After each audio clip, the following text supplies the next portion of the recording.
Olá, eu sou Fábio Sobieck, sou especialista certificado em segurança e privacidade e, alguns dias atrás, eu recebi o convite da Unicesumar, na sede, a unidade de Londrina, para participar da terceira semana acadêmica dos cursos de Gestão e Tecnologia. Nessa semana acadêmica, que é um evento aberto ao público, é uma oportunidade para falar com os profissionais que estão em formação na área de tecnologia e é um evento que é aberto também a toda a comunidade. E a instituição me autorizou a reproduzir aqui essa palestra que nós tivemos lá. Inclusive, nós tivemos perguntas dos alunos que foram muito pertinentes ao assunto e também à área de segurança da informação.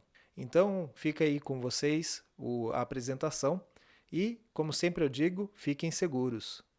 Então, pessoal, é com muito prazer, tá certo, que nós estamos aqui nessa noite, hoje compartilhando aqui com o nosso convidado, professor, consultor, empresário, o Fábio, e ele é um profissional que ele vai se apresentar, né, com muita experiência na área de especialista de segurança, e ele trouxe um tema muito interessante, o qual, né, a gente aí consegue agora ter aí um conhecimento dessa integração no processo de engenharia de software, também agora a integração, o vínculo com a área de projetos seguros, né? E ele vai então abordar esse tema de Security by Design.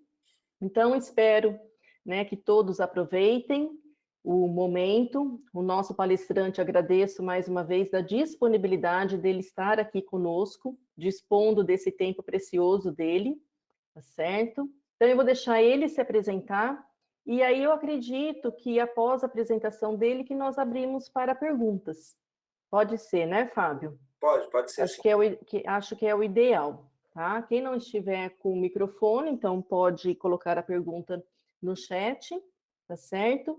E também fiquem à vontade. Eu acho que é o momento mesmo de vocês, alunos, tá certo? Tirarem as dúvidas, esclarecerem, tá ok? Para a gente poder enriquecer ainda mais esse nosso momento, ok? E Ok. aí eu peço então para os alunos, nesse momento, deixarem o microfone desativado, certo? Ok, boa noite a todos. Muito obrigado pelo convite, professora Yolanda, e muito obrigado por vocês estarem aqui para assistir essa apresentação junto com a gente. Eu vou falar sobre o tema Security by Design, né, que é uma espécie de um framework que nós aplicamos em projetos de desenvolvimento de produtos. E aí eu explico que desenvolvimento de produtos porque pode se aplicar a várias coisas, incluindo software, né? Mas se você trabalha na parte de infra também, isso pode ser aplicado e aí a gente vai ver como que isso funciona, tá ok? Bom, quem sou eu, né? Eu sou o Fábio Sobieck, eu sou natural de Londrina, sou um profissional hoje certificado CISP, que é uma das mais procuradas certificações na área de segurança.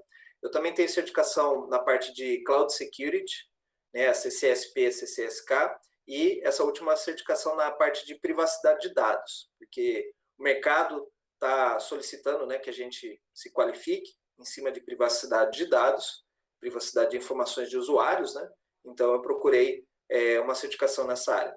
Sou natural de Londrina, sou nascido em Londrina, me formei em Londrina também. Só que na minha época, quando eu terminei a graduação, o mercado da área de segurança ele era muito pequeno em Londrina. Então, logo em seguida que eu concluí a minha graduação, eu e minha família nos mudamos aqui para São Paulo e eu moro aqui em São Paulo desde então. Né? Aqui em São Paulo eu também me mudei para algumas outras opções que eu tive ao longo da minha carreira. Eu consegui trabalhar um ano na Inglaterra, né, na minha área profissional, e 2 anos nos Estados Unidos. Então, com essa experiência, esse período fora, né, eu consegui desenvolver, então, projetos também na área de segurança em outros países, para conhecer a cultura, melhorar o idioma, né? Então, como um avanço na nossa carreira, né, a gente sempre procura essas informações, eu tive essas oportunidades também. A minha área de especialização é na área de controle de acesso e cloud security, dentro da área de segurança, né?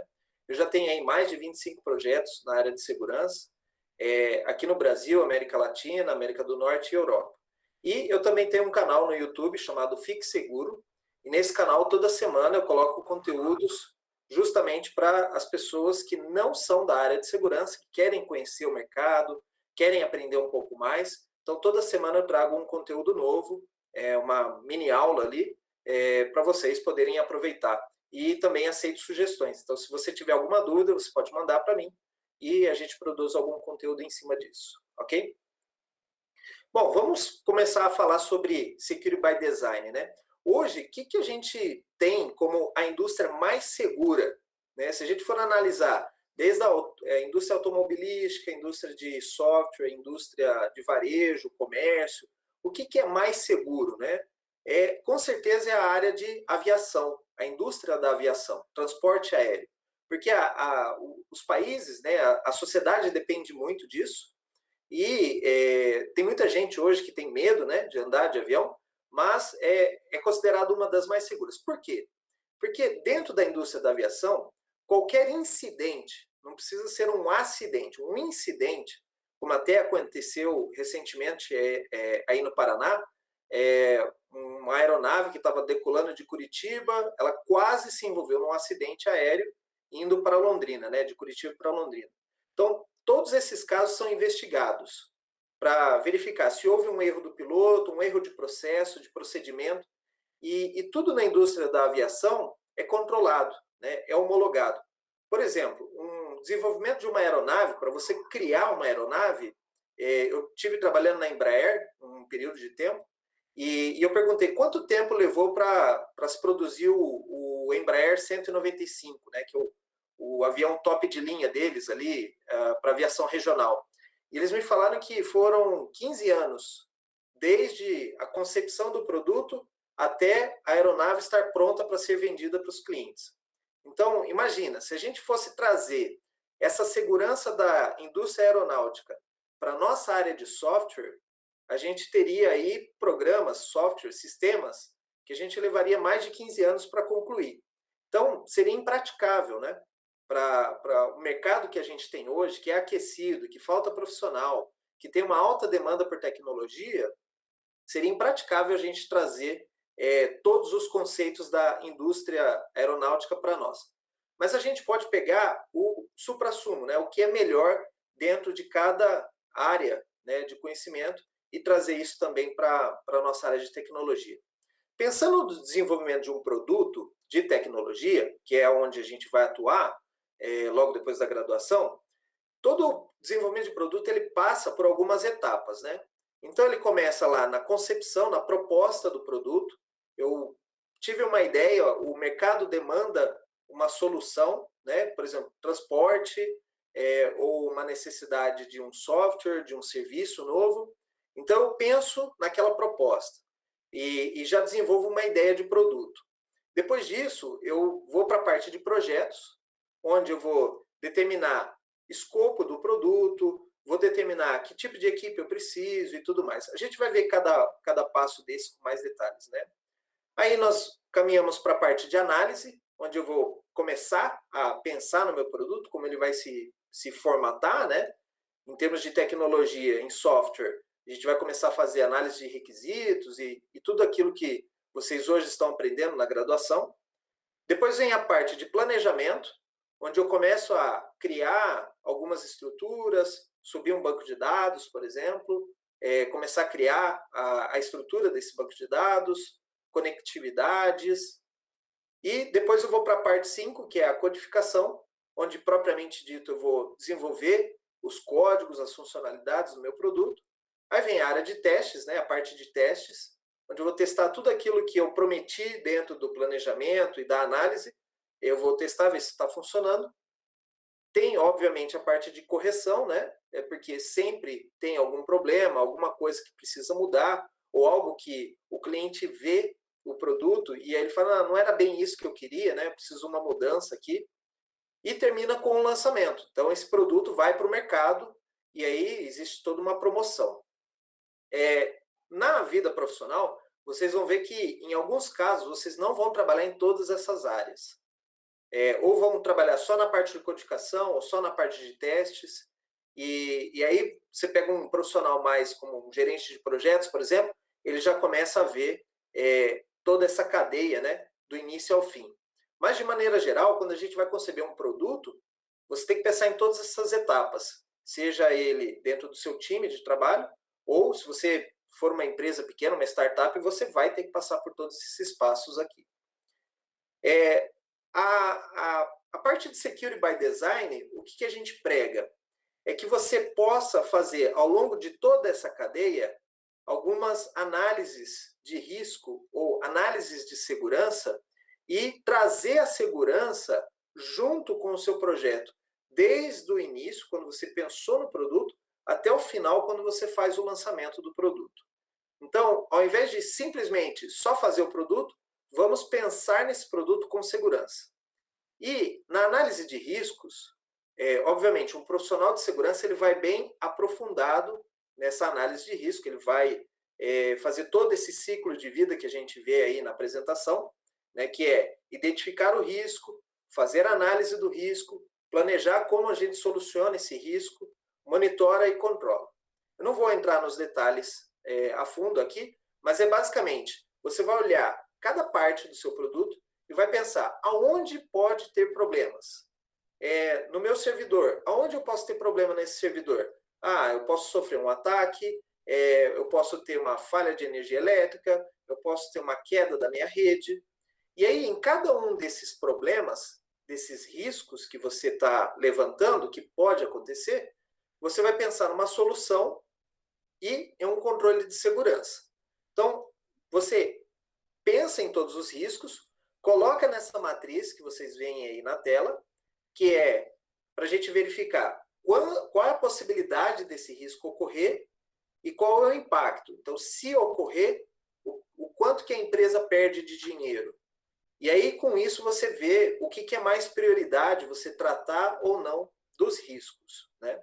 Depois que você fez a análise de risco, você identificou todos os problemas, como eu disse, você vai pensar nos controles de segurança. Então, para cada problema, eu tenho que colocar uma solução. Então, meu servidor ele pode ficar fora do ar, ele pode ter um problema, um ransomware, entrou dentro do meu servidor. Qual que é o meu controle? O controle é o backup, né? Então, eu vou ter um procedimento onde eu vou restaurar essa máquina e vou subir o backup nessa máquina. Então, para cada problema que você tem dentro do seu software, o usuário entrou com informações erradas, ou o usuário tentou subir um arquivo no lugar onde não era para subir um arquivo, ou um arquivo estava infectado. Dentro das suas funcionalidades do software, você tem que ir pensando em controles de segurança. E aí, o passo a passo que a gente vai ter em cada uma dessas etapas ali é levantar o risco, né? E aí eu dou um exemplo, o servidor que hospeda a aplicação, ele pode ter uma falha, né? Uma indisponibilidade e parar de funcionar. Eu vou definir uma solução. Então, a solução para esse problema é ter mais de um servidor em um outro hardware, né? E o balanceador de carga. Então, montar um cluster de servidores. Essa é a minha solução. Qual que é o meu controle? Eu vou especificar dentro do balanceador de carga que ele vai ficar monitorando, ver se o servidor está no ar.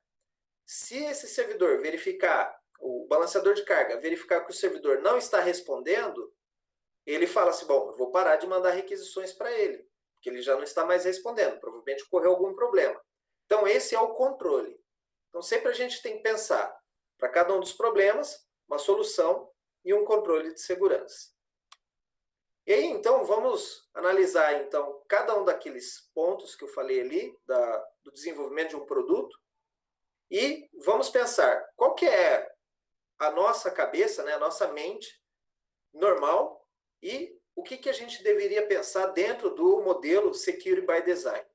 Então, dentro da proposta de solução, quando eu estou concebendo o meu produto, ainda não botei a mão na massa, né, como a gente diz.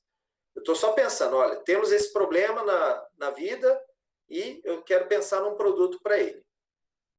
O método normal, a gente vai desenvolver o conceito do produto, a gente vai buscar atender essa demanda, né, do mercado ou do cliente. A gente vai pensar, por exemplo, tem que ser um produto inovador, tem que ter um custo baixo, senão as pessoas não vão querer comprar o meu produto, ou eu tenho que ofertar esse produto de graça por um tempo para depois, né, pensar em alguma coisa, alguma maneira de monetizar esse produto no futuro. Então, essa é a nossa mentalidade normal. Quando a gente trabalha o nosso projeto todo aqui, né, do desenvolvimento do produto, no Secure by Design, além desses itens, inovação, custo, atender a demanda, desenvolver o conceito do produto, você vai adicionar uma avaliação de risco em alto nível. Então, você vai pensar naquele problema, naquela solução que você está pensando, quais são os riscos que você tem, né, e que o teu cliente pode ter. Você vai pensar como que esse risco impacta no seu produto. Você vai pensar como que essa solução pode ser mais segura.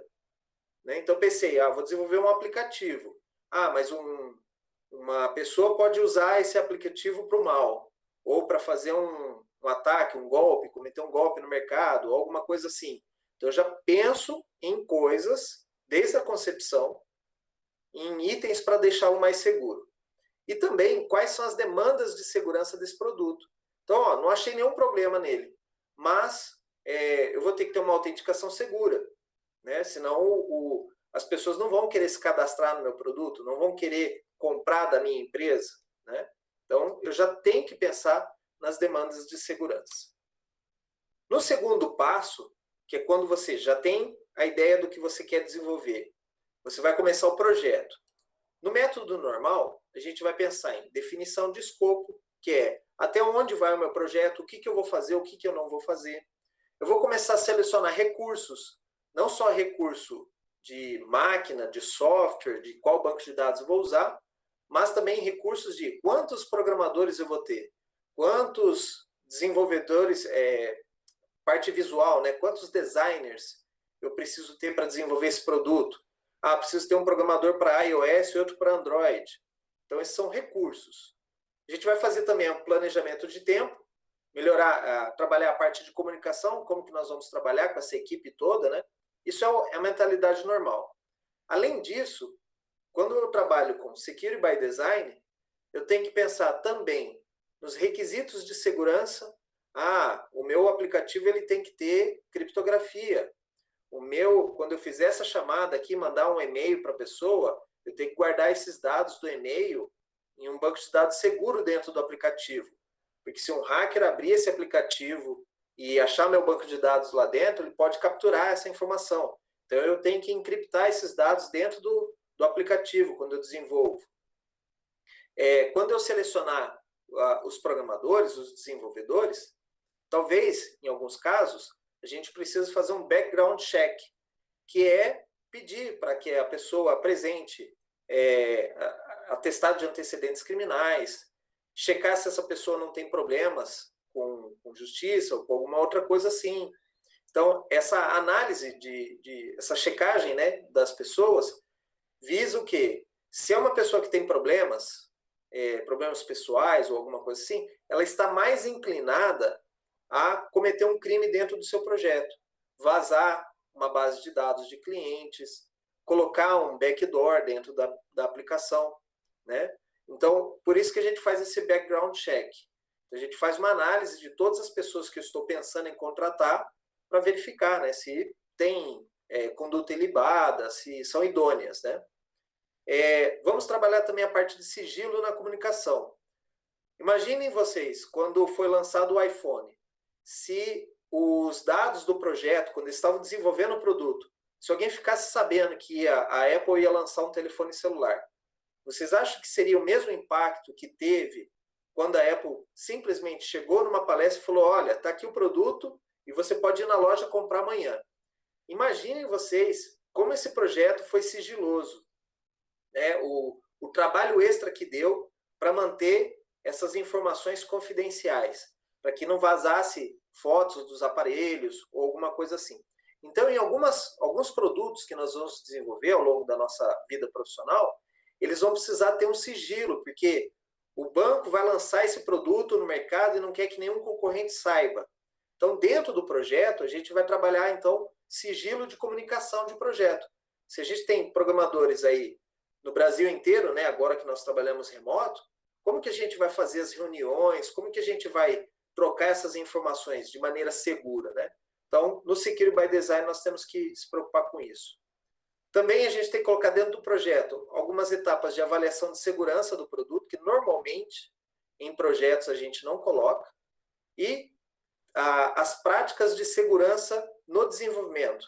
Então, tem um slide específico sobre desenvolvimento seguro, vou falar um pouquinho sobre isso, e é algo que você tem que colocar, às vezes o teu desenvolvedor ele não está treinado para isso, né, para essas práticas, e aí você tem que colocar um tempo do seu projeto para treinar os seus desenvolvedores também. No terceiro passo, que é a parte de análise, no método normal, a gente faria a parte de levantamento de requisitos de negócio, definições de casos de uso, arquitetura da solução. Eu vou desenvolver, eu vou usar, meu software vai ser desenvolvido para cloud. Então, eu vou configurar aqui uma instância da Amazon, ou do Google Cloud Platform, ou da Azure. Eu vou fazer todo esse desenho, né? Como que vai comunicar os componentes, se eu vou chamar um back-end em API, se eu vou usar que protocolo que eu vou usar, se eu vou desenvolver com qual linguagem. E também nessa parte de análise, a gente já começa a fazer alguns designs de tela, né?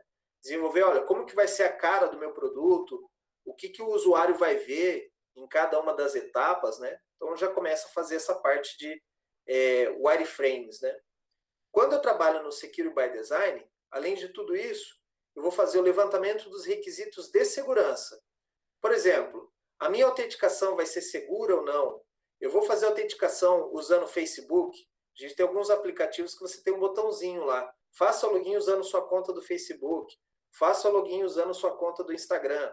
Então, esses são recursos de segurança que eu posso implementar junto com o meu aplicativo, tanto para desenvolver mais rápido, como também para dar opções de segurança para o meu cliente, né? Para o meu usuário final.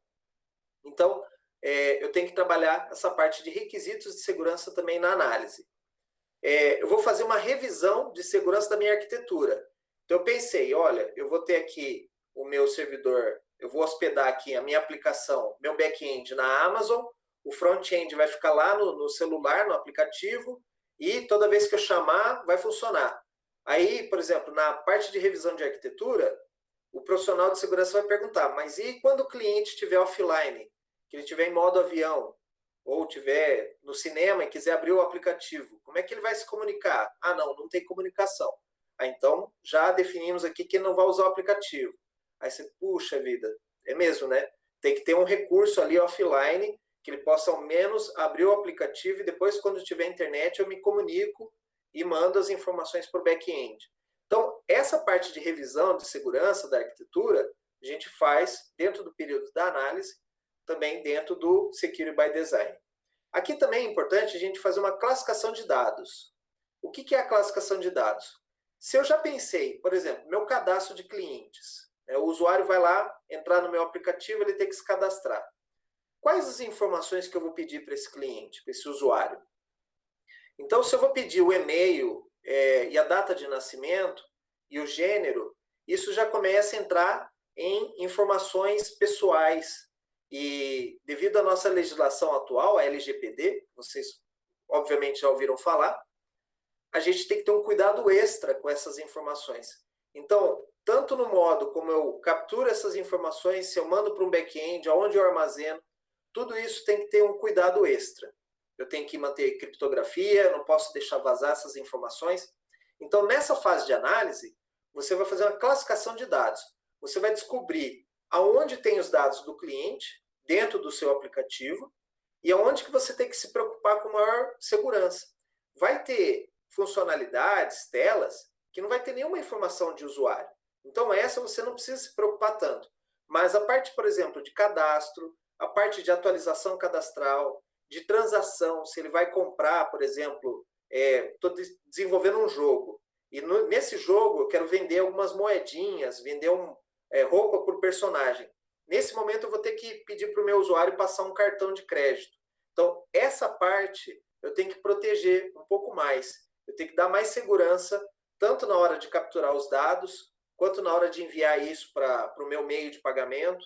Então, é nessa parte aqui que eu vou fazer a classificação de dados. E também na análise, a gente tem um processo que nós chamamos, que é bem interessante, chamado análise de ameaças. Em inglês chama Threat Analysis. Esse Threat Analysis, é uma disciplina. Existem pessoas que são especializadas em fazer análise de ameaças, se você quiser ir a fundo, tá? Mas dentro do seu software, quando você estiver desenvolvendo o seu produto, você vai pensar em tudo que pode acontecer de ruim com o teu software. E aí, assim, é ruim de hacker mesmo.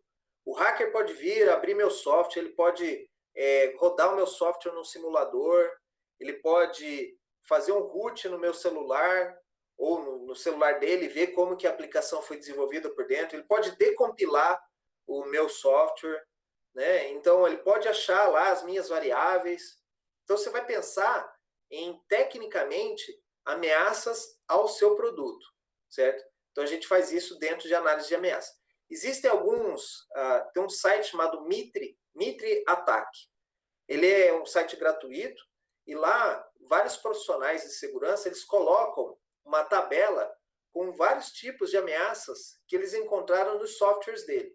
Se você olhar essa tabela, provavelmente uns 10 itens daquela tabela você vai encontrar no seu software, com certeza, no mínimo 10.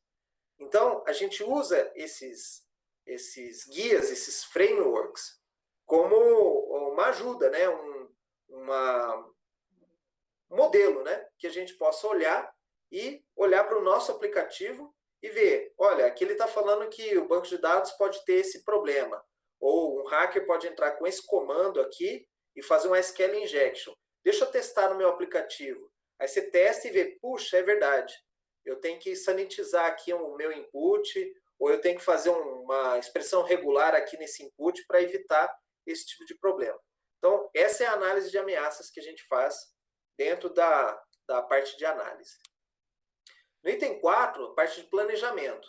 Então, agora a gente vai começar a estruturar, vamos começar a criar o nosso ambiente de desenvolvimento, de testes e depois de produção. Então, aqui, se eu estiver trabalhando no modelo ágil, eu vou estar criando meu Product Backlog, certo? Vou estar fazendo o recrutamento dos profissionais, que eu fiz o planejamento lá na área de projetos. Aqui eu vou estar recrutando, então, trazendo o profissional para trabalhar, já fiz o background check dele. Aqui eu vou começar também a fazer prototipação de telas. Eu fiz o design da tela no passo atrás. Aqui eu já vou desenvolver as telas e já vou mostrar, às vezes, para o cliente, para ele fazer um teste, dar uma opinião de como que está. Fazer os testes de solução. Às vezes eu penso assim, olha, dentro do meu aplicativo vai ter um momento que eu vou ter que fazer uma chamada numa API do Serasa. Como é que essa API do Serasa funciona? Então, aqui é o momento do planejamento, você vai testar essas chamadas, ver como que faz a configuração com tecnologias de fora. Provisionamento de ambiente, eu vou criar meus ambientes, né, desenvolvimento, testes e produção, e vou fazer o kick-off do projeto. Na parte de Security by Design, nesse momento eu vou estabelecer os requisitos de segurança. O que meu aplicativo precisa ter de controle de segurança? Então, aqui já está definido dentro da área de planejamento. Vou fazer teste das soluções de segurança. Então, eu pensei, olha, eu vou usar um produto do mercado para fazer a proteção do meu banco de dados. Aqui é o momento onde eu vou instalar esse produto junto com o meu banco de dados e vou fazer os testes, né? Se ele protege mesmo, como que eu faço para fazer uma chamada ao momento que eu tenho esse produto no meio, né? Entre a minha aplicação e o banco de dados. Vou fazer também a definição de processos. A gente vai ver que na segurança não é só ferramenta que resolve. Às vezes você muda um processo, um comportamento do usuário, já é o suficiente para você proteger. Como, por exemplo, a política de senhas. Quando você diz lá no seu aplicativo que o usuário, na hora dele criar a senha, ele precisa ter uma senha, no mínimo 8 caracteres, com maiúsculas, minúsculas e caracteres especiais. E aí você faz uma expressão regular para validar se o cara entrou com essa senha, né? O que você está fazendo? Você não está colocando uma ferramenta para isso. Você estabeleceu um processo, você pediu, querido usuário, utilize a senha dessa maneira. E se ele não utilizar, você não deixa ele passar, certo? Então, esse é um processo. Então, na área de segurança, a gente tem muitos processos que substituem perfeitamente a inclusão de uma ferramenta ou alguma coisa assim. E também aqui nós vamos fazer as validações técnicas, né? Então, se eu pensei, num dado momento eu vou fazer uma chamada para uma API e vou buscar essa informação. É aqui que a gente vai testar se essa informação vem daquele jeito mesmo, se aquela API mudou, se eu tenho que ler uma documentação de produto, ou pensar num protocolo, né? Às vezes tem um protocolo de federação, um framework. Aqui é onde eu vou testar todas essas coisas, né? Para ver se elas funcionam, para me dar mais segurança e também se ela funciona dentro do meu projeto. Somente no quinto passo é que agora a gente vai botar a mão na massa mesmo e codar, né? Fazer a codificação do meu produto. Então, no meu trabalho, meu projeto normal, eu vou desenvolver as funcionalidades, os componentes, criar o meu banco de dados, popular meu banco de dados, fazer alguns testes unitários, desenvolver meu back-end, meu front-end, né? Desenvolver a minha parte mobile, né, do aplicativo. Aqui, nesse momento, por exemplo, eu vou estar trabalhando com GitHub, com GitLab, vou usar DevOps, vou usar várias metodologias aí que o mercado tem para agilizar a minha codificação, para evitar que eu trabalhe demais, para reutilizar código.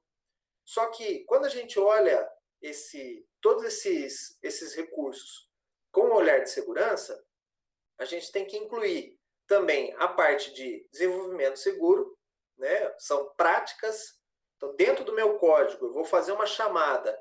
Ok, eu tenho que fazer a chamada, depois eu tenho que validar essa chamada, a resposta, para ver se ela veio no formato que eu pedi, se eu não estou sendo atacado, né? Então, eu vou abrir um formulário para o cliente fazer um input, o usuário fazer um input. Eu estou colocando lá um campo de CPF. Aí o cara digitou texto. Então, eu vou fazer a validação desse campo, vou fazer sanitização de campos. Então, isso são práticas de desenvolvimento seguro. Existem treinamentos para desenvolvedores que querem aperfeiçoar essas técnicas, né? E aí você vai, dentro do seu código, criando esses hábitos. Vou fazer aqui uma chamada de funcionalidade, uma feature, né? uma function. Essa function está retornando void. Então, pela prática de desenvolvimento seguro, eu não posso ter uma function retornando void. Eu tenho que ter um retorno lá. Então, essas são práticas que você vai adquirindo. Também a revisão de código por pares ou ferramentas. Então, eu estou trabalhando numa equipe. Eu desenvolvi uma funcionalidade, meu colega aqui desenvolveu outra. Quando eu terminar a minha funcionalidade, eu vou falar para ele assim, olha, cara, dá uma olhada para mim, eu fiz lá o cadastro de clientes. Você pode revisar meu código? E ele vai falar, ok, eu fiz aqui o cadastro de produto, você revisa para mim o cadastro de produto. Então, a gente troca, eu vou olhar o código dele, ele vai olhar o meu, e eu vou falar, olha, aqui você chamou uma variável, mas não utilizou. Então, vamos dar uma limpada nessa variável. Aqui você fez aqui uma chamada e não está tratando a exceção. Então, você ajuda o seu colega a desenvolver melhor e também passa a ver outras formas de desenvolvimento. Então, é um crescimento mútuo. A gente gosta muito, na área de segurança, fazer essa revisão de código por pares. E o uso de ferramentas, né? A gente estava falando aqui no início da nossa apresentação, o professor Fábio, ele usa o SonarQube, que é uma ferramenta de análise de código. Essa ferramenta, ela olha o teu código e te diz, olha, cara, aqui você esqueceu disso, aqui você esqueceu daquilo, olha, isso aqui não é uma prática legal, isso aqui você tem que mudar. As IDEs, elas já têm um pouco disso, né? Quando você está criando lá uma função, alguma coisa que não está de acordo com o padrão, não está usando a sintaxe correta, alguma coisa, a IDE já fala para você, olha, isso aqui está errado. O SonarQube, ele funciona quase da mesma maneira. Ele vai revisar teu código e vai falar, olha, aqui você esqueceu de fazer a sanitização do input. Então, você pode ter um problema aqui. Um hacker pode explorar esse problema, né, essa falha que você deixou dentro do software. A gente também tem aqui a segregação de funções. Dentro da sua equipe, você vai ter desenvolvedor, você vai ter o DBA. Então, o DBA ele cuida do banco de dados. E o programador vai cuidar do sistema. Na segregação de função, você evita que um programador vai lá e dá pitaco sobre a base de dados. E que também o DBA venha dar pitaco sobre o seu sistema. Então, a gente separa esses mundos justamente para evitar que eles se falem, que uma coisa influencie outra, e nesses momentos a gente tem alguns pontos de vulnerabilidade de segurança. Então, quando cada um trabalha no seu cantinho, fazendo a sua parte, o pessoal de front-end faz o front-end, o pessoal back-end faz o back-end, o pessoal de banco de dados faz banco de dados, a galera de rede faz a parte de comunicação, de certificado digital, essas coisas. Você consegue segregar essa equipe e consegue evitar problemas, né, de segurança dentro do seu software. Então, essa é uma prática, né? Repositório seguro, então eu vou manter backup do meu repositório, lá o GitLab, que eu tenho dentro da minha empresa, ou se ele está na nuvem, né, com o GitHub, já está mais ou menos seguro. Só que a gente tem muito ataque de ransomware em cima do código. Então, eu sofro um ransomware na minha máquina e quando eu dou um commit do meu código, eu subo parte do meu código criptografada. E aí eu estrago o que está lá no repositório. Então, a gente tem rotinas de backup e outras metodologias, né, para manter esse repositório seguro. E a parte de revisão de bibliotecas, isso aqui é bem interessante. Às vezes a gente tem um desenvolvedor, ele vai na internet ou no Stack Overflow e ele vê o seguinte, eu preciso fazer, por exemplo, uma validação do CPF. Pega essa biblioteca aqui, esse jar, esse DLL, esse componentezinho pronto aqui, e só chama o método e ele verifica para você. Aí o cara fala, beleza, né? Não preciso desenvolver isso. Então ele pega, embute aquilo dentro do software dele, só que ele não fez uma checagem de segurança nessa biblioteca para ver se ela não tem nada de errado ali. Às vezes ela tem um código escondido, ou, por exemplo, quando você executa, ela abre uma porta dentro do seu aplicativo. Então, a gente faz a revisão dessas bibliotecas externas, né? Faz com ferramentas de análise de vulnerabilidade, de decompilação de código. A gente passa um scan ali naquela ferramenta para ter certeza que aquela biblioteca não está trazendo nada de fora que seja ruim para o seu aplicativo, né? Ou algo que está quebrado, ou alguma coisa assim. Então, na parte de Security by Design, dentro de codificação, a gente também tem que se preocupar com componentes externos que nós estamos trazendo para o nosso aplicativo. Falei que ia ter um slide só para desenvolvimento seguro. Então, dentro de desenvolvimento seguro, a gente vai ter processos para validação dos dados, verificar a entrada e saída de dados, não só dentro do meu aplicativo, mas quando eu falo com uma API, quando eu falo com um outro sistema externo, né, por algum outro protocolo. Então, eu tenho que validar e checar essas respostas, né? Porque um atacante ele pode entrar no meio do caminho entre você e o seu componente e simular que ele é o componente. Então, eu tenho mecanismos onde a gente checa faz uma validação da resposta e assinatura, né? Vou trabalhar a parte de criptografia. Tem muitos desenvolvedores que eles desenvolvem e nem sequer pensam em criptografia, né? Então, em alguns lugares, eu preciso criptografar uma informação que eu vou guardar em memória, em variável, para que se um atacante pegar a minha memória, ele não consiga ler essa variável. Ou quando eu gravar em disco, que eu grave de forma segura, né? Para evitar, por exemplo, que um outro recurso pelo sistema operacional leia meu banco de dados e consiga ter acesso aos meus dados, né?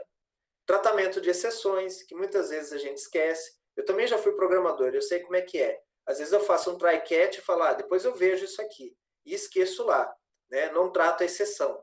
Então, tratamento de exceções é uma prática dentro de desenvolvimento seguro. Reuso de código. Então, existem alguns processos que você tem que validar quando você vai usar um código de outra pessoa, algumas checagens que você tem que fazer para evitar problemas dentro do seu aplicativo. Quando eu copio o código de uma área para outra, é muito comum nas empresas que a gente tem uma wiki e eu coloque lá algumas bibliotecas já prontas lá. Tá aqui, pessoal, quem quiser validar a CPF, tá aqui pronta a funçãozinha. Só copiar e colar dentro da sua aplicação, alguma coisa assim. Então, a gente tem aí um procedimento para você dar uma checada antes de você copiar e colar código para dentro da sua aplicação. A biblioteca externa, que eu já falei, e as APIs, né? Então, também quando você vai fazer uma chamada de API, existem alguns protocolos, né? Para você fazer essas chamadas, mecanismos de troca de informações, como JSON, JWT, essas tecnologias que a gente tem aí, e são padrões que são bons, que você utilize, mesmo que é uma aplicação pequena, para uma startup, alguma coisa, já é legal que você utilize padrões de mercado, justamente porque um dia você pode trabalhar numa grande empresa, ou o seu aplicativo pode crescer a um volume que você precise depois refazer teu software, né? Então, já desde pequeno, do nascimento do produto, já trabalhar protocolos para chamadas de API. Na parte de testes, a gente tem já, dentro do nosso projeto, a parte de teste positivo, teste negativo, né? Quando eu testo alguma coisa inválida, testes unitários, integrados e, normalmente, teste de performance. No Secure by Design, eu vou fazer, além desses testes normais, revisão do código, né, que a gente já tinha citado lá na parte de codificação, mas fazer uma revisão pesada do código, fazer análise de vulnerabilidades. Então, eu estou incorporando aqui um banco de dados Oracle, eu vou fazer um scan de vulnerabilidade para ver se esse Oracle não está com alguma coisa que precisa ser corrigido.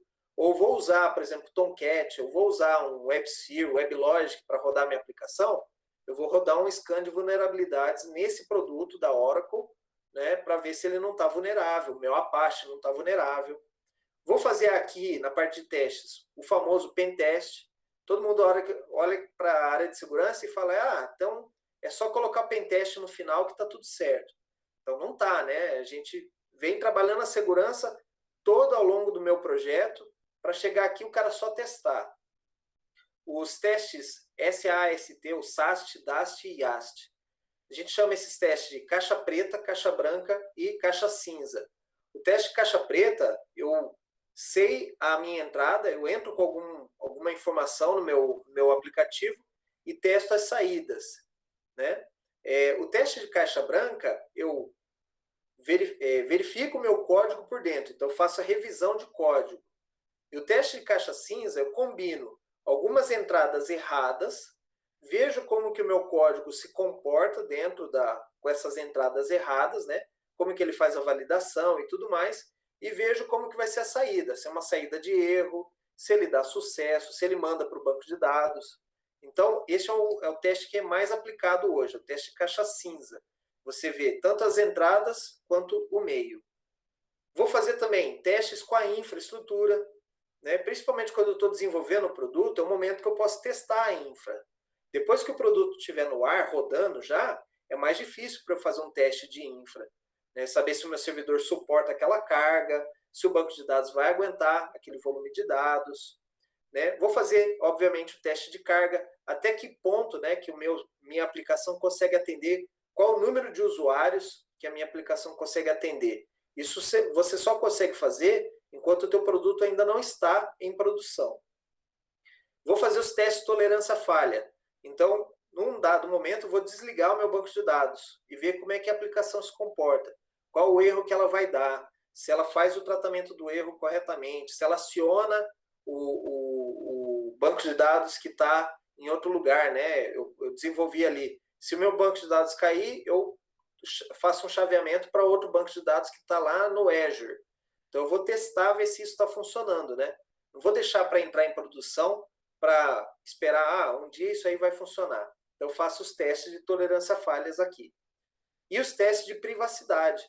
Então, eu vou ver como que eu trato os dados, né, que eu estou trabalhando, e como que isso se comporta, né, dentro da aplicação, se ele fica criptografado, se não fica, né. O sétimo passo, a parte de correção. Então, uma vez que eu fiz os testes e levantei os meus problemas, eu vou fazer a correção de erros. Aqui, o cliente pode fazer um teste e olhar e falar, puxa, não era bem isso que eu queria. Ou, você até desenvolveu corretamente, mas a minha empresa mudou. Então, dá para você trocar isso? Então, na parte de correção, normalmente a gente faz essas mudanças também que o cliente pede de última hora, né? E aí, a gente tem que fazer o reteste. Então, toda aquela bateria de testes que eu fiz, eu vou reexecutar com as mudanças, né, com as correções. Porque uma correção pode quebrar uma outra funcionalidade que estava legal, certo? Dentro do Secure by Design, a gente vai colocar uma ferramenta chamada Bug Tracking. Essa ferramenta, se eu não me engano, o Gira é uma dessas ferramentas, onde a minha área de testes realiza os testes ela vai lá e reporta os erros. E aí o meu time de desenvolvimento já vai vendo os erros e como que fez, né, o procedimento para refazer, né, repetir aquele erro, e aí ele já vai corrigindo. Então, essa ferramenta de bug tracking, ela vai permitir que eu também faça uma qualidade do meu código. Eu levei 8 meses para desenvolver esse projeto e lançar o meu produto. E nós tivemos, ao longo desses 8 meses, 45 bugs. À medida que essa equipe vai trabalhando em conjunto, né, ela vai melhorando. O próximo projeto ela vai ter 30 bugs. Vai melhorando a qualidade. O outro projeto, o terceiro projeto depois, já vai ter 15 bugs. Então, eu consigo fazer algumas análises estatísticas aí em cima dos bugs. Também na parte de correção, tem que controlar o versionamento. Então, eu estou trabalhando lá com GitLab, GitHub, e numa hora que o cara aplica uma correção, às vezes ele não subiu todos os arquivos, ou ele afetou algum arquivo que não era para mudar. Então, eu tenho que fazer um controle mais rígido do versionamento, tanto de arquivos, quanto do meu software em si. Também tem que cuidar que nesse momento ocorre muito vazamento de dados. Por quê? Porque na parte de correção, às vezes o desenvolvedor fala assim, mas na minha máquina está funcionando. Aí o cara de testes vai lá e fala assim, vem aqui olhar em produção, né? Então o cara vê e aí, ele tem acesso aos dados. E é nessa parte que a gente tem muito, eu faço muita análise em projetos, quando ocorre um vazamento, alguma coisa, a gente faz o pessoal fala o forense, né? Que é olhar o projeto e ver onde que ocorreu o problema, para depois resolver esse problema. Então, a gente vê que muitos desses casos ocorrem na fase de correção, que um desenvolvedor, às vezes, tem acesso aos dados que ele não precisava ter. Também aqui a gente tem que prevenir o hook, né? A prevenção de hook. O que é o hook? O desenvolvedor, na hora dele subir uma correção de bug, ele deixa aberto ele dá um output lá, um print ln de uma variável. Ou ele abre uma exceção ali, deixa um breakpoint para a aplicação, para ele saber aonde para ele fazer o debug, né? E às vezes ele esquece disso, e isso sobe para a produção. Então, quando ele manda essa correção, ele manda com os breakpoints ou com essas saídas no log aí. Então, a gente faz aqui a prevenção desses ganchos, né? O hook, esses ganchos que o desenvolvedor utiliza para fazer o debug. Então, a gente faz uma análise aí focada nessa área. E a segregação de ambiente, né? Então, o cara que está desenvolvendo, ele nunca pode ter acesso à produção, nem para teste, tá? Na minha aplicação está funcionando, deixa eu debugar aí em produção. Isso não existe. Quando eu deixo isso acontecer, cedo ou tarde vai dar problemas. E, assim, quase 100% dos casos que eu vi de problemas graves foi porque o desenvolvedor teve acesso a dados de produção. Então, isso a gente, dentro do Security by Design, é uma atitude que a gente proíbe, certo? E, por último, depois que eu fiz todo esse trabalho, eu tenho um Go Live, o lançamento da minha aplicação. A hora que eu coloco lá na Apple Store, no Google Play, ou que eu vou subir o meu site para produção, né? Nesse momento, a gente tem os testes finais, a gente tem a GMUD, que é a gestão de mudança, né? Onde eu escolho o meu dia que eu vou fazer a entrada do meu código, todo o procedimento de subida do código. E aí a gente tem aqui os testes de GMUD. Eu fiz o meu procedimento, eu tenho que subir tais arquivos, aí eu esqueci de subir as imagens. Aí quando o cliente abre o site lá, todas as imagens estão quebradas. Então, nessa parte aqui, né, existem esses testes, justamente que é o teste quando você passa de um ambiente para outro, que são coisas que você tem que olhar. E a operação assistida? A operação assistida depois que o meu software foi para o ar, alguém do time de desenvolvimento fica lá junto com o pessoal do suporte para ver se está tendo problemas, para ver se o banco de dados o pessoal de monitoramento, né, se eles estão tendo algum problema, se o software está aguentando a carga. No Security by Design, a gente vai desenvolver um negócio a mais, chamado Plano de Resposta a Incidente. O plano de resposta a incidente é o seguinte: nós vamos pensar, a hora que esse programa subir para produção, o que pode acontecer? Eu posso, nesse momento, tomar um ataque de DDoS, eu posso, nesse momento, subir o meu banco de dados errado, eu posso, nesse momento, esquecer de subir as imagens. Então, para cada problema desses, eu vou pegar no papel e desenvolver um plano de resposta. Então, se acontecer isso, o que eu tenho que fazer? Instruções mesmo, igual um algoritmo. Verificar isso, olhar na pasta tal se o arquivo foi alterado, olhar nesse lugar aqui se o log subiu, se o banco de dados está ativo. Esse procedimento a gente vai deixar lá na mesa e, no caso de acontecer algum problema, sem pânico, o pessoal vai pegar o procedimento, vai abrir lá, ok, o banco de dados está dando esse erro, o servidor de aplicação está dando erro 500. Então, vamos olhar aqui as possíveis causas. Pode ser isso, pode ser aquilo. Eu acho que esse item 3 aqui. Vamos executar o procedimento. Checa isso, checa aquilo. Era direitos no banco de dados. Vai lá, conserta e já entrega para a produção. Então, esse plano de resposta a incidente é bem interessante. É uma prática que a gente vem trazendo dentro dos nossos projetos. E na hora do problema, na hora do negócio estar quente ali, o negócio está entrando em produção, vários clientes acessando, é a melhor maneira para você resolver rápido problemas que você já imaginava que poderia acontecer. Também tem que ter o plano de rollback. Então, eu estou subindo uma versão, entrou em produção. Puxa, teve um problema, ninguém esperava aquele problema. Não vai debugar. Faz o rollback e tentamos outro dia. Então, você tem que ter um procedimento. Como é que eu faço rollback?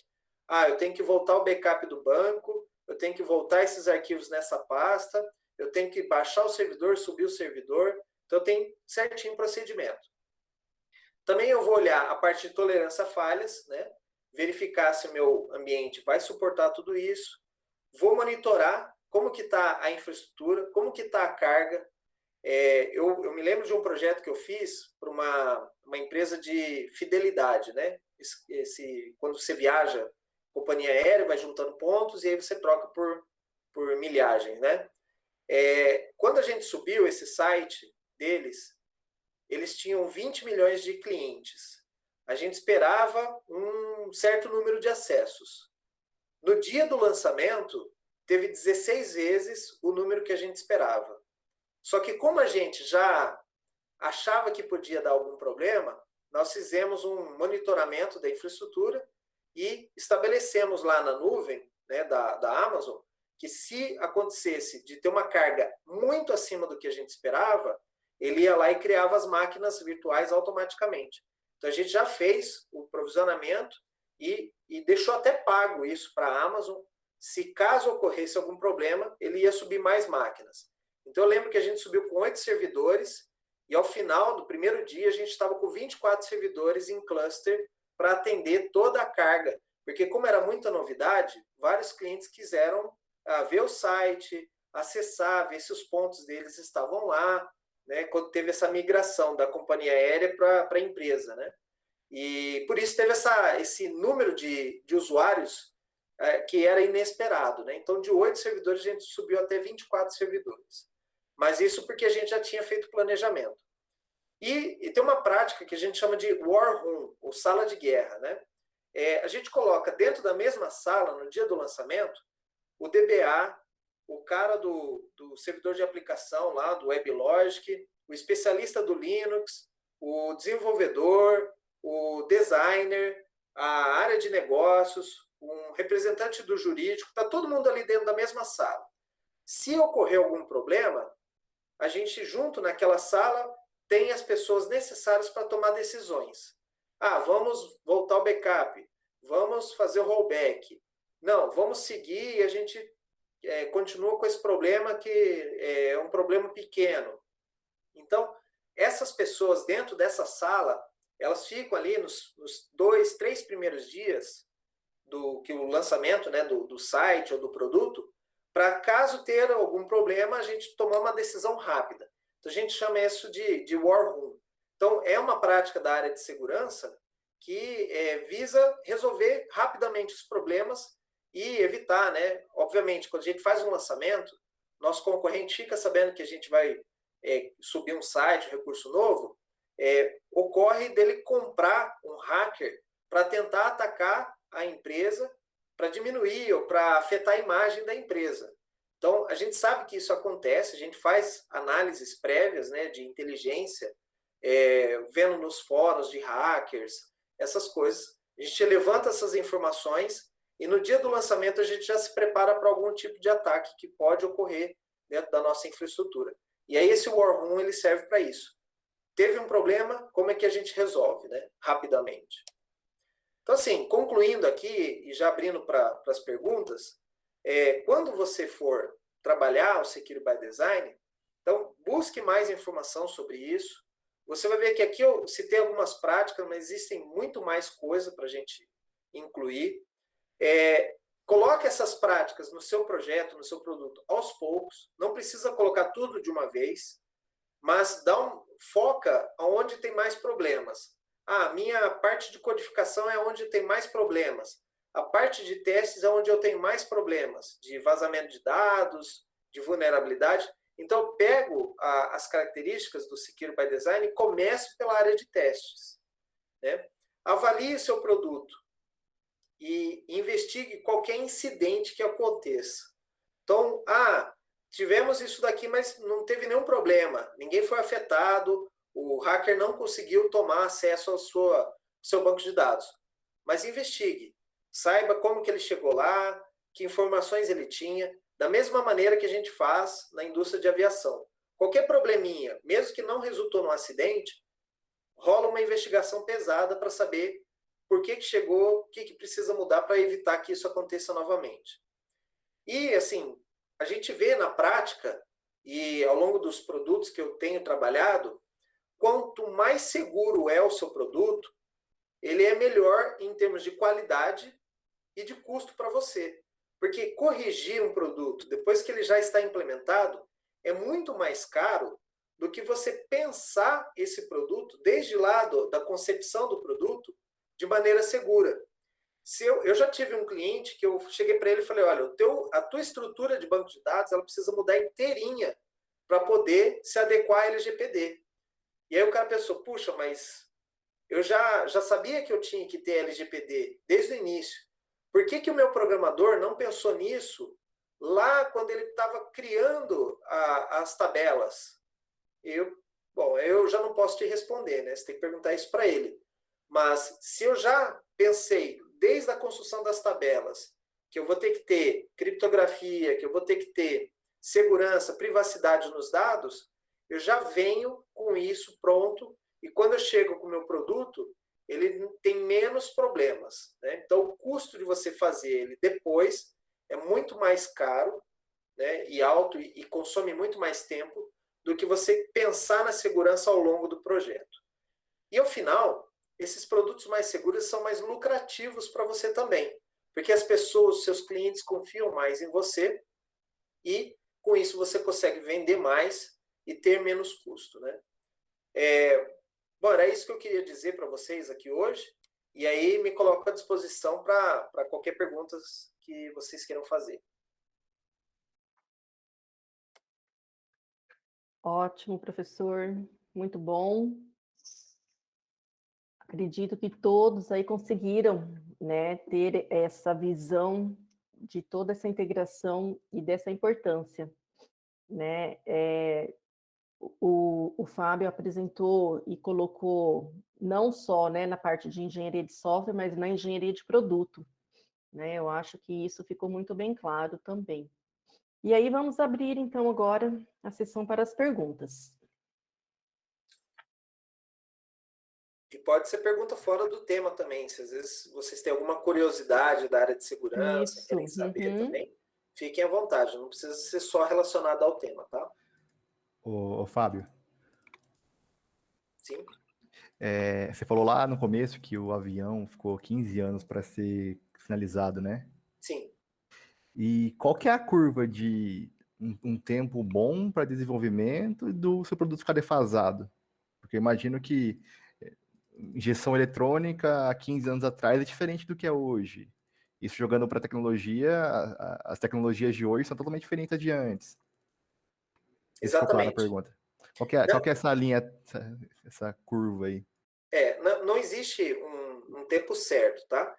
principalmente porque o mercado muda muito. Então, em tecnologia, a gente consegue se adaptar bem mais rápido, né? O que vai definir é quão seguro é o teu software, né? Quão seguro é o teu sistema. Não adianta nada você ser rápido, implementar um monte de tecnologias novas, né? Por exemplo, agora acabou de sair uma linguagem nova, sei lá, Angular, não sei o quê, não sei o quê. Já quero fazer meu produto nessa linguagem. E aí, por você não dominar a linguagem, às vezes você pode adicionar problemas no seu software, né, no seu produto, que você não teria se você já desenvolvesse com uma linguagem que você já conhece. Então, é isso que a gente tem que avaliar. Temos que oferecer coisas rápidas e em software a gente consegue fazer mudanças bem mais rápidas, né? Por isso veio a metodologia ágil. Você consegue subir novas versões do sistema rapidamente, diferente do avião que tem processo de homologação, você tem que mandar uma carta para todos os proprietários de aviões que tem aqui no modelo, dizendo, olha, mudou isso aqui, tal, tal, tal. Então, em software, em tecnologia, a gente consegue mudar mais rápido. Então, não existe um tempo certo. O tempo é quão rápido você chega ao mercado de maneira segura, né? Então, você usando parte do que a gente falou aqui, do Secure by Design, você consegue ficar mais tranquilo e dormir mais, encostar sua a cabeça no travesseiro e pensar assim, beleza, eu fiz toda uma avaliação do meu banco de dados e a hora que eu lancei o produto, posso ter mais tranquilidade que meu banco de dados não vai ser o problema, né? Então, é isso que a gente vem trazer aqui, para ser desenvolvimento mais rápido, que você pense a segurança ao longo de todo o processo, né?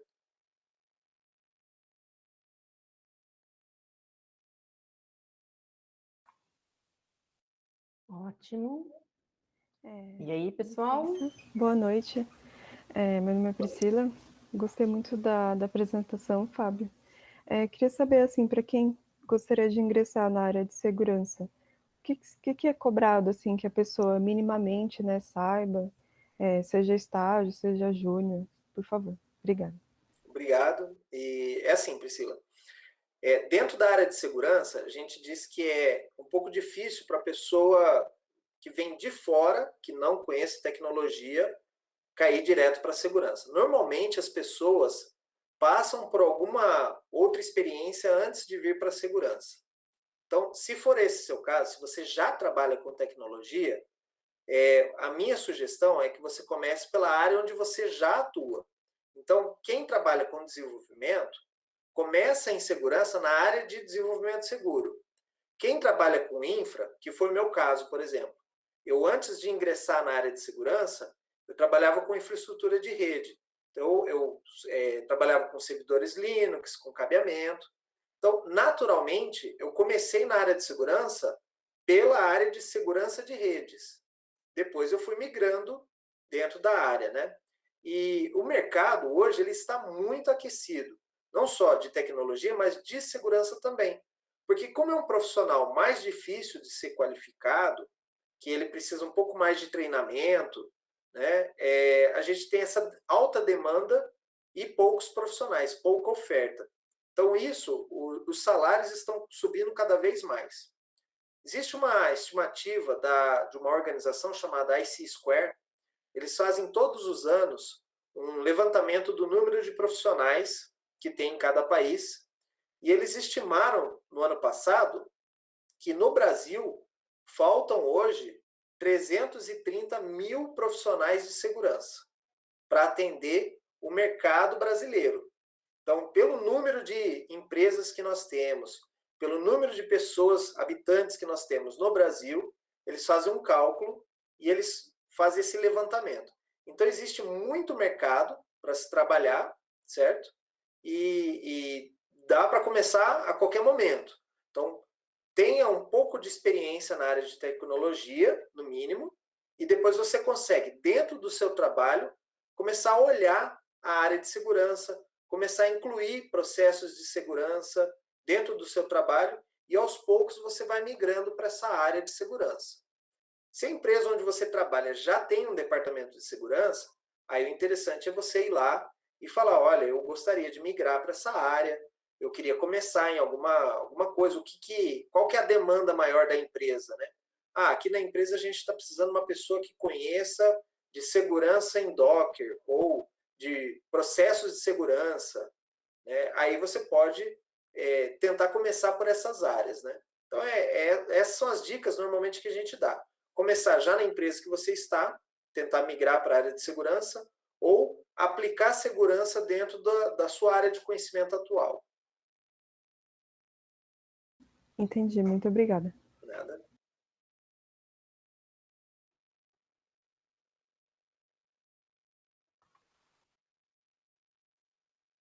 E os demais?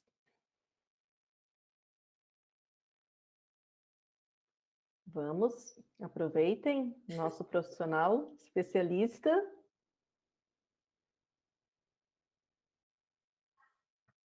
Ninguém vai perguntar se dá para hackear o Facebook? Essa é uma das que a gente mais escuta, né? Ô, professor, eu tenho uma ex, brincadeira.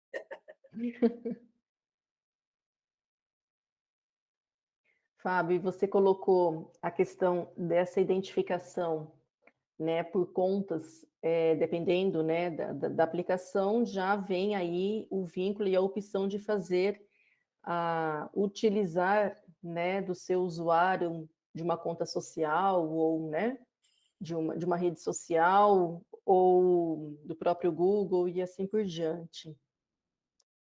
É seguro? O que você sugere? Do ponto de vista do usuário ou do ponto de vista do sistema? Do usuário, para o usuário. Tá. Para o usuário é o seguinte, quando você está fazendo esse processo, seria a mesma coisa que eu pegasse a minha carteira de identidade e chegasse na portaria do cinema lá, e o cara falasse assim, olha, tudo bem, você precisa de um ingresso. Eu pego a minha identidade, mostro para ele, ele olha, fala assim, ok, você é o Fábio, teu RG é do Paraná, tá aqui o número e tal, e com essa informação eu te deixo entrar. Então, o que você está usando ali é um documento de fora para se identificar para um aplicativo, e esse aplicativo vai tomar a decisão se ele deixa você entrar ou não. Quando você você leva essa informação do Facebook ou do Google, sempre quando você vai fazer a autenticação, o próprio Google te pergunta, ele fala assim, olha, Fábio, você está acessando, por exemplo, o site do UOL e você está se logando com o Facebook. Eu vou passar as informações para ele do seu e-mail, a sua data de nascimento, coisas que tem na sua ficha aqui, né? E os seus amigos. Você autoriza, e aí você que toma a decisão de autorizar ou não. Então, se você está entrando num site que ele não precisa ter aquela informação, ele não precisa saber meu gênero, ele não precisa saber a minha lista de amigos para poder me atender, eu, como usuário, eu não posso autorizar isso. Né? Então, seria a mesma coisa, eu estou fazendo um crediário numa loja e a pessoa fala assim, tipo sanguíneo. Para que você quer saber meu tipo sanguíneo? Né? Para fazer um crediário numa loja. Então, não bate. Se o site estiver fazendo isso, ele está abusando do processo, ele está abusando das credenciais ali. Então, é aí que você vê a segurança, é nesse momento. E uma vez que você fez essa associação, ele não pode mudar essa regra do jogo. Né? Se ele mudar, o próprio Facebook vai falar, olha, o site lá que você entrou com a senha do Facebook, ele mudou as regras do jogo, agora ele está pedindo muito mais informação. Está pedindo acesso às suas fotos, ele está pedindo autorização para publicar no seu portal, no seu mural. Você vai deixar isso acontecer? E aí você que toma essa decisão de fazer ou não. Sim. Ótimo, obrigada. Só complementando, para o sistema também é interessante, né, a gente ter isso, porque você não precisa fazer um banco de dados de usuário, você não precisa guardar informações do usuário. Toda vez que o usuário vem, você confia essa autenticação fora. Então, quando eu estou desenvolvendo sistemas e eu faço aquela classificação de dados, vejo que eu vou ter um trabalho enorme para manter uma base de dados de clientes, para mim eu prefiro que o cliente se logue com a conta do Facebook dele. Aí eu não preciso guardar essas informações. Então, acaba sendo mais seguro para mim. Né? Certo. A autenticação já é consistida, né? Já toda Sim. automaticamente. A gente só tem que pensar que, às vezes, o usuário não vai ter conta no Facebook, pode ser que ele opte por não ter uma conta no Facebook, então você tem que dar uma alternativa para ele. Ele pode estar acessando o seu site, por exemplo, comprar uma passagem aérea, mas ele está dentro da empresa. E aí, dentro da empresa, a empresa bloqueou o acesso ao Facebook. Então, esse usuário ele não consegue se autenticar na sua aplicação, porque o Facebook é bloqueado. Então, isso tudo a gente tem que levar em consideração quando você vai desenvolver o produto e colocar essa integração com as redes sociais, né? Tá. E no mercado hoje, o profissional exatamente para acompanhar o processo de desenvolvimento, pensando especificamente em software, é o profissional reconhecido mesmo como especialista em segurança para fazer esse trabalho, né, da segurança no projeto, durante todo o processo da engenharia, ou tem já uma identificação, né, já algum cargo já definido atualmente? Você tem Ou no profissionais, caso pode ser o tester, ou não. você tem profissionais sim que trabalham exatamente nessa área, ou dando treinamentos, ou acompanhando o projeto e fazendo um guia, né? Por exemplo, existe uma empresa em Curitiba chamada Conviso, que inclusive tem um colega meu de formação de processamento de dados, que ele hoje trabalha dentro da Conviso, né? E essa empresa, por exemplo, ela faz tanto o treinamento dos programadores, dos desenvolvedores, a desenvolverem de forma segura, como eles também fazem análise do software, tanto o software pronto ou o código do software, quanto eles acompanham o seu projeto, eles fazem todo esse projeto de Security by Design, eles vêm até a sua empresa e te explica cada um desses passos, o que você tem que fazer em cada um desses passos. Então, existe sim o profissional que trabalha somente nessa área, né? De desenvolvimento seguro de produtos e segurança de software, né? Mas o próprio programador, o desenvolvedor, ele pode acrescentar esses skills, né, esses conhecimentos, como bagagem. A gente hoje tem o full stack developer, né, que ele trabalha tanto a parte de infra, quanto o banco de dados, quanto o código. Então, dentro dessa pilha, você também acrescenta também a segurança. Eu tenho práticas de desenvolvimento seguro. Isso vai te qualificar um desenvolvedor melhor. Então, dentro de uma entrevista para uma grande empresa, você pode falar, olha, eu faço desenvolvimento e eu tenho capacitação em desenvolvimento seguro. Meus produtos são mais seguros, né? Então, isso vai te fazer um diferencial também como profissional, né? Tá.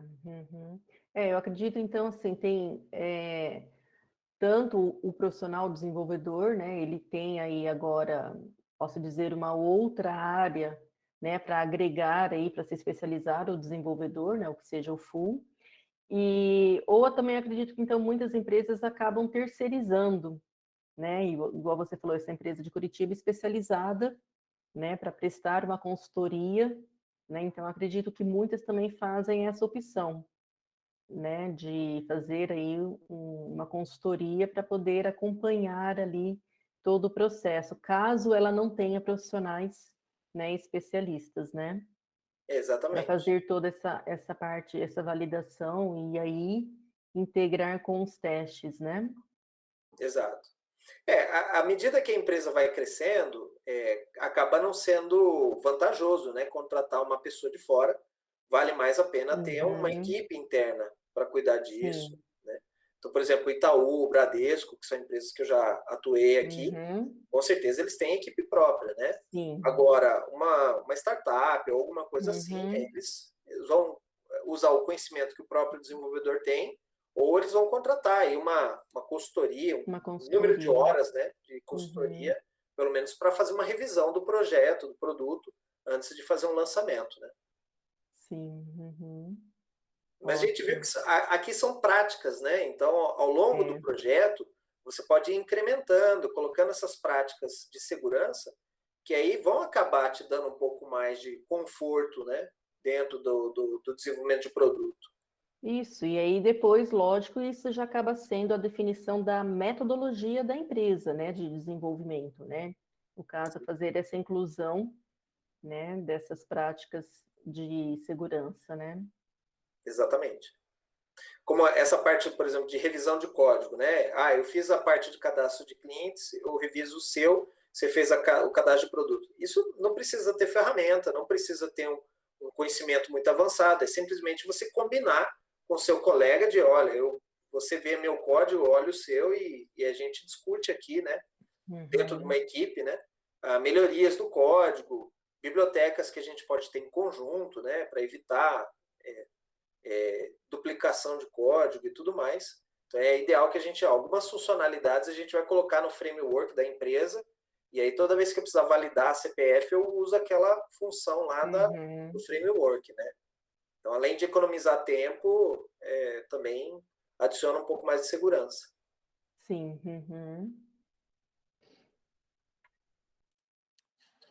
Boa noite, Fábio. Tá me ouvindo? Eu tenho uma dúvida, estou começando agora, né? Estou no meu primeiro ano ainda do curso de ADS. Gostaria de saber como é que funciona na prática, assim, a proteção dos códigos mesmo, né? Tipo, dos executáveis e das classes, né? Por exemplo, porque tem coisa que é privada lá, beleza, mas como é que faz na prática para proteger, para um desenvolvedor não ir lá e usar, abrir aquele arquivo e começar a digitar lá? Então, de maneira geral, não existe muito como proteger, tá? A pessoa fala, posso usar ofuscação de código, né? Que é uma funcionalidade que você não é encripta, mas você deixa mais difícil de ler seu código, ele transforma seu código numa função em como é que eu posso explicar? Ele esconde o seu código-fonte, mas existem maneiras de você remover essa proteção, porque quando o seu código ele vai para a máquina do usuário, em algum momento ele tem que pegar o seu código, compilar e executar. Então, com isso, não tem muita maneira, tá? Se o código vai parar na máquina do usuário, ele tem como abrir, ele tem como colocar um debugger, ele tem como olhar os registradores, olhar o processo dentro da máquina, tá? Vai exigir um pouco mais de capacidade do atacante, mas ele tem como ver, certo? A maneira para você não demonstrar isso seria você usar serviços ou microserviços. Você vai colocar as funcionalidades do seu código que são mais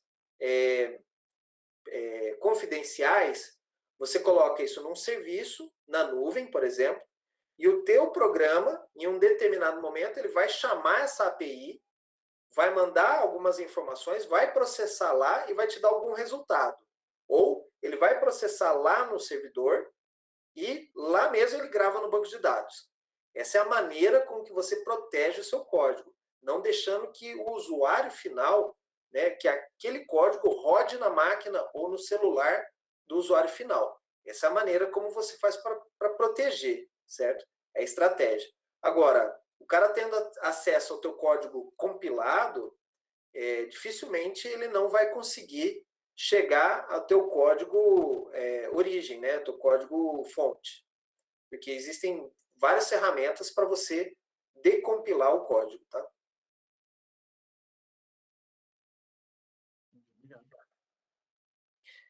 Só dando mais um exemplo, existe uma outra técnica que os atacantes fazem, né? Os pesquisadores de segurança também usam essas técnicas.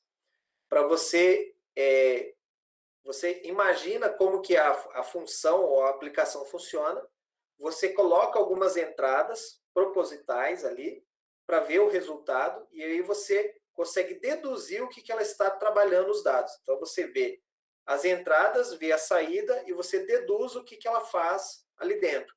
Ou você olha algumas variáveis da memória, né? E você está deduzindo o que a aplicação está fazendo. Então, mesmo que ele não tenha como decompilar seu código, alguma coisa assim, ele pode deduzir ou fazer uma inferência, né, pelas entradas que ele colocou e as saídas que ele recebeu, como que teu código funciona. Então, tem isso também, tá?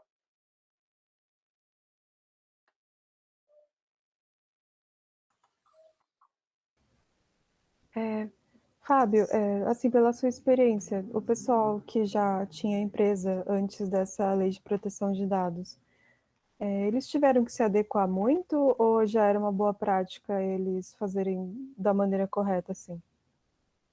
Tiveram que adequar bastante, tá? Porque, primeiro que, como não tinha obrigação, não tinha legislação a respeito, obviamente as empresas elas precisam desenvolver método mais rápido possível, no menor custo possível. Então, às vezes, proteção de dados não era algo principal, né, dentro da empresa.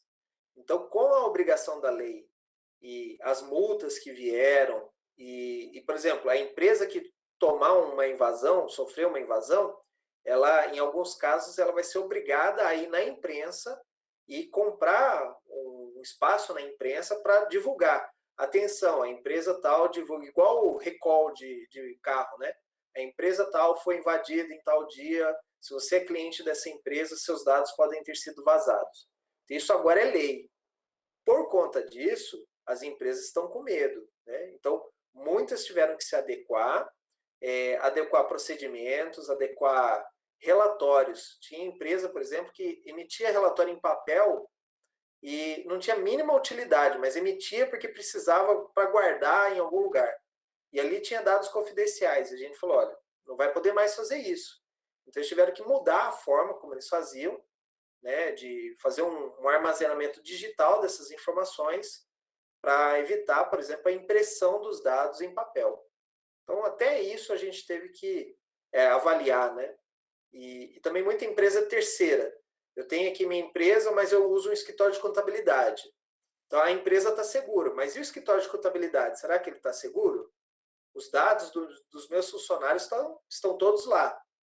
Então, a gente teve que fazer a avaliação da empresa e, além disso, fazer a avaliação do escritório de contabilidade.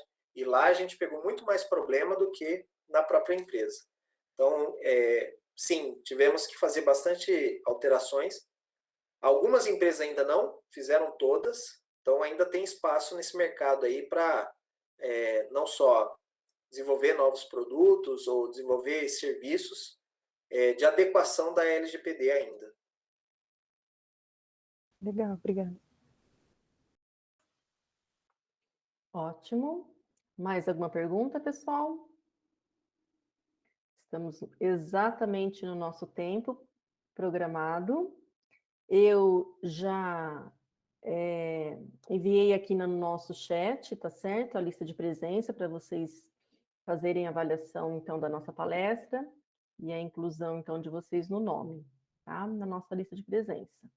Então, se não tivermos mais nenhuma dúvida, agradeço imensamente a presença do nosso palestrante profissional, do professor Fábio, tá certo?